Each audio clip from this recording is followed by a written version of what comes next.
1% ভোটারের সমর্থন সঠিকভাবে উপস্থাপনে ব্যর্থ হবার কারণে রিটার্নিং কর্মকর্তা অনেক স্বতন্ত্র প্রার্থীর মনোনয়ন বাতিল করেন। তবে অর্ধেক স্বতন্ত্র প্রার্থিতা ফেরত পেয়েছেন আপিলে। প্রার্থীদের দাবি, ভবিষ্যতে যাতে 1% ভোটারের সমর্থনের যে বিধান রয়েছে তাতে যেন শিথিলতা আনা হয়। আর আইনজীবীরা বলছেন, এই বিধান সংবিধানের সাথে সাংঘর্ষিক।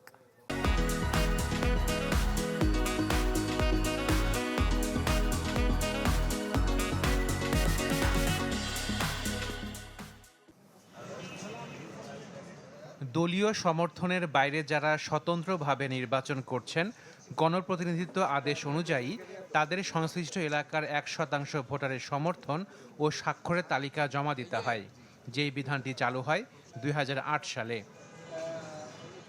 এই বিধান প্রতিপালনে ব্যর্থতায় কিংবা তালিকা থেকে দৈবচনের ভিত্তিতে 10 জনের স্বাক্ষর না মেলায় রিটার্নিং কর্মকর্তা অনেক স্বতন্ত্র প্রার্থীর মনোনয়ন বাতিল করেন, যার বিরুদ্ধে স্বতন্ত্র প্রার্থীরা আপিল করেছেন নির্বাচন কমিশনে।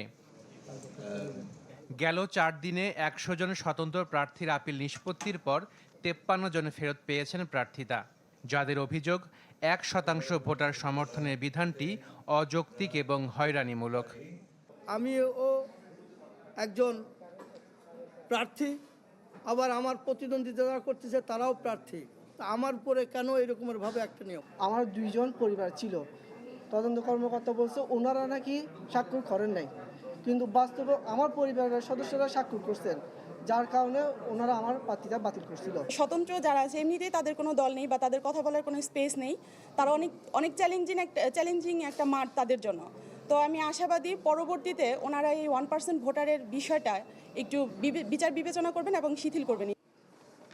আইনজীবীরা বলছেন, আরপিওতে যে বিধান রাখা হয়েছে তা সংবিধানের সাথে সাংঘর্ষিক।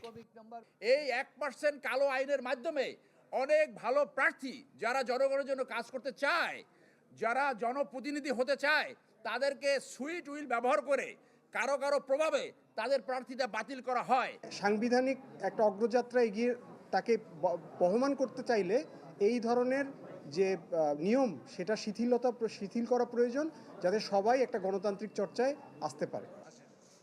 সব মিলিয়ে নির্বাচন কমিশনে আপিল হয়েছে 645টি, যা নিষ্পত্তিতে শুনানি চলবে 18 জানুয়ারি পর্যন্ত। আশাকিন প্রিন্স, চ্যানেল 24, ঢাকা।